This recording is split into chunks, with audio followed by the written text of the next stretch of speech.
If you run a small office, there's a quiet risk sitting in the background that almost nobody talks about until it's too late. You've got a few employees, everyone generally gets along, work gets done, and insurance feels like one of those boxes you already checked. Workers' comp is in place, payroll is running, and employment liability sounds like something that only applies to big corporations with HR departments and lawyers on speed dial. But here's the thing, small offices don't get a special exemption because they're small. The rules are the same, the obligations are the same, and if something goes wrong, the impact can feel bigger because there's less room to absorb it. That's especially true here in Nevada, where business owners tend to wear every hat at once: owner, manager, bookkeeper, sometimes HR, often without realizing where the real risk actually sits. That's the core of the problem. Size doesn't change the responsibility, it just changes how exposed you feel when something unexpected happens. Let's start with workers' compensation because this is where a lot of misunderstanding creeps in. Most people associate workers' comp with construction sites, warehouses, or jobs that involve heavy equipment, and that makes sense because those environments carry obvious physical risk. In a small office environment, workers' comp looks quite different. Most of the time, nothing happens at all. Workers' comp claims are more of a rarity in office spaces. Office work is generally low risk, and the vast majority of office spaces will never have a workers' comp claim of any kind. When claims do come up, they're usually tied to incidental, one off situations rather than the normal day to day work itself. For example, imagine a small accounting firm in Henderson: four people, desks, computers, phones, and long days during the busy season.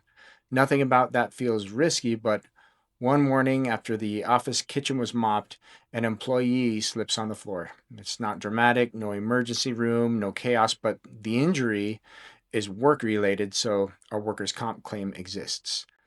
Once that happens, medical care comes into play: a doctor visit, maybe physical therapy. If time away from work is needed, partial wage replacement applies. Nevada law requires coverage for work related injuries like this, even when they're incidental and uncommon. Here's where workers' comp quietly does its job. Medical bills are handled through the system. Wages are partially replaced if needed. Documentation is handled correctly, and most importantly, both the employee and employer are protected from the situation turning personal or adversarial. Without that structure, even a rare, mundane incident can become disruptive. With it, the situation is usually handled without much drama. Workers' comp isn't about fault, it's about stability. Now, let's pause for a moment because this is an important checkpoint. So far, nothing we've talked about involves bad behavior, lawsuits, or drama. It's just a rare, ordinary incident being handled through an existing system. That's exactly why workers' comp exists. It handles uncommon problems in a predictable way. That's the goal. Now, sometimes there are additional layers, not because someone did something wrong, but because small offices don't operate like large corporations. For example, someone may help set up a display or table for a networking event or conference or something that's outside their usual desk work. If they strain something or get hurt in the process, that can still fall under workers' comp. Again, not common, not systemic, just one of those occasional moments where people pitch in and something happens. Infrequently, other factors come into play. Remote or hybrid work can raise questions about where an injury occurred. Environmental conditions can matter. These situations are still handled within the same workers' comp framework.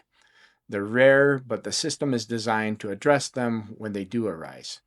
That's an important distinction. Workers' comp is not fragile, it's designed to absorb nuance without escalating the situation.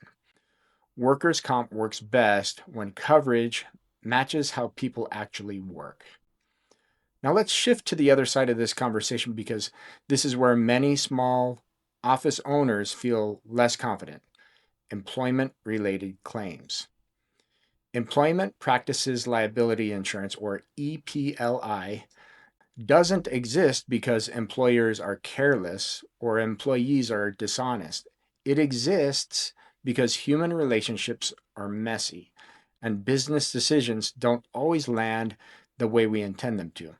EPLI is not about assuming bad outcomes. It's about deciding how much structure you want around rare disagreements, and different small offices land in different places on that. Here's a very typical scenario. You hire someone who seems like a great fit. Early on, things go well. Over time, business conditions change. Client demands shift. Performance expectations evolve. The role you hired for isn't quite the role you need anymore. You have conversations, you give feedback, you make notes. Eventually, you decide it's time to part ways. From your perspective, the decision is practical and fair. From the former employee's perspective, it may feel sudden or personal.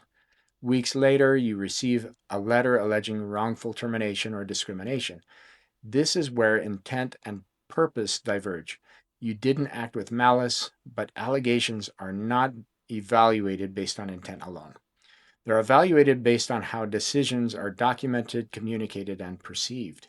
In small offices, documentation is often informal. Policies may exist in practice rather than writing. Owners are often managers as well. HR functions are spread across people who have other jobs to do. None of that is unusual, but it does create exposure. EPLI steps in at this point. It covers legal defense costs, investigations, and depending on the situation, settlements or judgments. Even when a claim has no merit, responding to it costs time and money. EPLI absorbs that burden so business can keep operating. Let's pause again for another quick recap because this matters. Workers' comp handles job-related injuries and illnesses. EPLI handles employment-related allegations. They solve different problems. One does not replace the other. Sometimes both apply to the situation. An employee may file a workers' comp claim related to stress or health issues while also alleging unfair treatment or hostile work environment. Workers' comp addresses the medical side, EPLI addresses the employment side. Each policy stays in its lane, but together they prevent the situation from spiraling. Now, let's talk briefly about costs because this is where hesitation often shows up. For office-based roles, workers' comp premiums are generally low. EPLI premiums scale with employee count and risk profile. In most cases, the cost of coverage is far less than the cost of defending even a modest claim out of pocket. This isn't about overinsuring, it's about matching coverage to reality. One final misconception worth clearing up. General liability does not cover employment-related claims. General liability is for third-party bodily injury and property damage. Employees are not third parties. Employment-related allegations fall into a different category altogether. Now, let me speak directly to you for a moment. If you're running a small office, whether that's a consulting firm or a health-related business, professional service, you probably know your team personally. You care about them, you want to do right by them. Insurance isn't about assuming conflict, it's about having structure in place so that if something doesn't happen, it doesn't damage relationships or derail the business. Here's a simple example that ties everything together. An employee slips in the office kitchen and injures their knee. Workers' comp covers treatment and wage replacement. Months later, that employee believes the role changed unfairly after returning to work. That second concern is not medical, it's employment related. EPLI addresses that conversation. Same situation, two different frameworks, both designed to keep things from escalating. Compliance matters here too. Nevada requires workers' comp for most employers, even with just one employee. EPLI isn't legally required, but it exists because employment laws and expectations continue to evolve. So here's the final recap. Workers' comp protects against job-related injuries and illnesses, most of which are ordinary and manageable. EPLI protects management decisions when perceptions and expectations don't align. Together, they provide quiet stability for small offices that are just trying to do good work. If this was helpful, I'd appreciate it if you'd like the video and subscribe. I focus on explaining insurance concepts in plain English, especially for small business owners here in Nevada who want to be responsible without being alarmist. Thanks for watching, and thanks for taking the time to protect what you're building.